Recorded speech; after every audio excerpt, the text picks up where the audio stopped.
काही काही वाईट आहे असं आपण म्हणतो, पण एका अँगलनी जर विचार केला, म्हणजे मला खरं हा विषय इतका आवडतो, आपल्याला इतका वेळ नाही आहे इतकं रंगवायला, पण माझं जे नवीन पुस्तक येत आहे रामायण महाभारतातल्या नायिका, त्यामध्ये 20 नायिका आहेत आणि त्यात कैकेयी पण आहे, अंबा आहे, म्हणजे सगळ्याच आहेत रामायण महाभारत आणि शिवकालीन असं ते आहे. त्यामुळे हा विषय माझा अतिशय आवडता आहे की मला यावर बोलायलाही आवडतं, वाचायलाही आवडतं आणि ऐकायलाही आवडतं. थोडक्यात मी आढावा घेते. तर कैकेयी रामायण घडायला महत्त्वाची आहे किंवा ती त्याचं कारण ठरली असं आपण म्हणतो.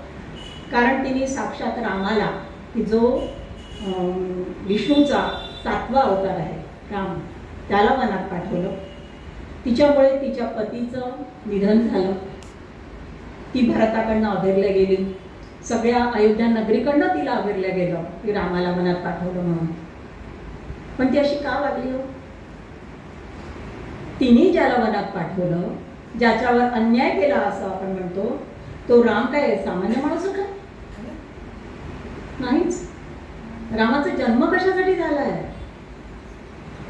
रामाला केवळ दशरथाचा ज्येष्ठ पुत्र म्हणून गादीवर बसायचं नव्हतं, तर त्याला सिद्ध पुरुष सिद्ध व्हायचं होतं, एकपत्नी व्हायचं होतं, राक्षसांचा संहार करायचा होता, पतितांचा उद्धार करायचा होता त्याला, आणि दशरथाला मिळालेला शाप आहे तो पूर्ण करायचा होता.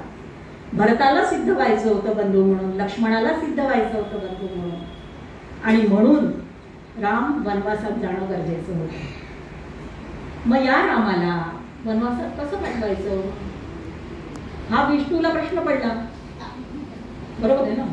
कारण रामाला कशासाठी पाठवलं होतं? या सगळ्या गोष्टी घडायच्या होत्या आणि बऱ्याच लोकांना हे माहिती नाहीये की अयोध्येला शाप होता की दशरथानंतर जर 14 वर्ष कोणी या पदावर बसला, राजसिंहासनावर बसला, तर हे राज्य लयाला जाईल.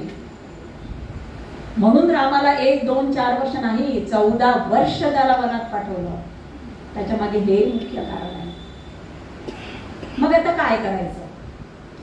आणि ही जाणीव केव्हा झाली होती की जेव्हा राम 7-8 वर्षाचा असेल तेव्हा विश्वामित्रांनी यज्ञ केलेला होता आणि त्या यज्ञाचं रक्षण करण्यासाठी, कारण राक्षस सारखा अडथळा आणत होते त्याच्या कामामध्ये, आणि म्हणून त्याचं रक्षण करायला ते अयोध्येत आले आणि त्यांनी सांगितलं की दशरथाला की तुझा हा पुत्र तुम्हाला दे.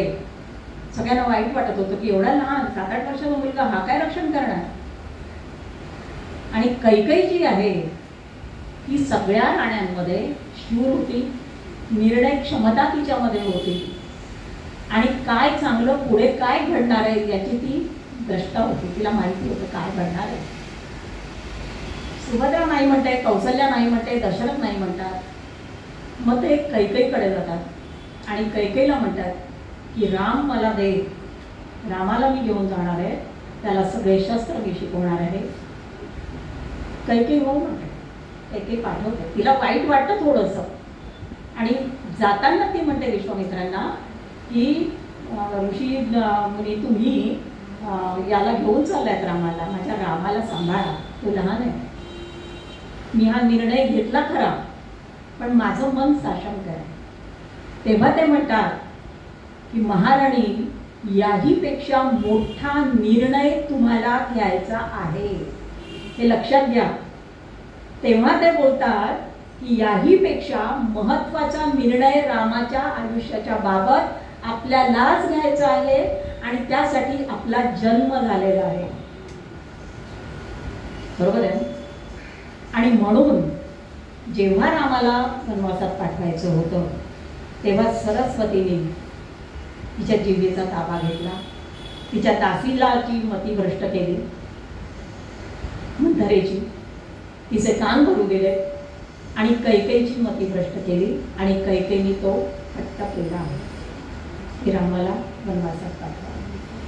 म्हणजे राम ज्याला तिने वनात पाठवलं तो इतका साधा माणूस नव्हता हो, तो अवतार होता विष्णूचा. मग साध्या नुसत्या आईच्या याच्या खातर तो वनवासात जाईल का? म्हणजे याचा अर्थ असा की राम घडण्यासाठी ईश्वराने कैकेयीची मदत घेतली. महाभारताचा विचार तुम्ही करा. महाभारत